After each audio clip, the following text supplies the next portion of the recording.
భక్తురాలా నీకు శుభం. ప్రభు నీకు తోడై ఉన్నాడు.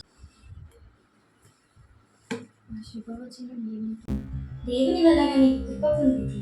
ఆయన గొప్పవాడే, సర్వోన్నతుని కుమారుడు అనబడి. పురుషుని ఎరుగని దాననే ఇది ఎలాగూ సాధ్యము? పరిశుద్ధాత్మ నీ మీదికి వచ్చును, సర్వోన్నతుని శక్తి నిన్ను కమ్ముకొను. కనుక పుట్టబోవు శిశువు పరిశుద్ధులై దేవుని కుమారుడు అనబడింది. ఈ బంధువురాలైన ఎలిజబెత్ కూడా వృద్ధాప్యమందు గర్భమును ధరించి ఉన్నది. ప్రభు దాసురాలను నీ మాట చెప్పున నాకు జరుగును గాక. ఆ దినముల యందు మరియ లేచి యూదా ప్రదేశంలోని కొండసీమలో ఉన్న ఒక ఊరికి త్వరగా వెళ్లి జకర్యా ఇంటిలో ప్రవేశించి ఎలిజబెతునకు వందనము చేసెను. వందనములు మరియా, స్త్రీలలో నీవు ఆశీర్వదింపబడిన దానవు, నీ గర్భఫలము ఆశీర్వదింపబడును. ఇదిగో నీ శుభవచనము వినగానే నా గర్భంలోని శిశువు ఆనందంతో గంతులు వేసెను.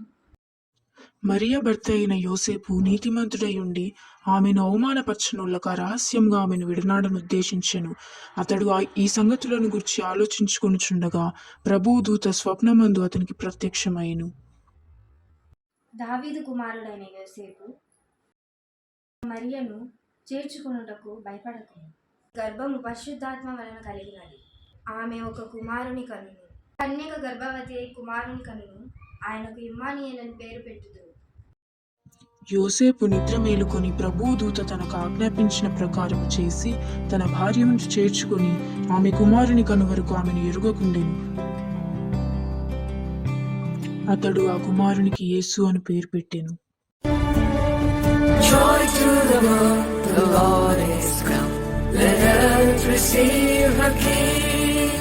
Let every heart prepare him.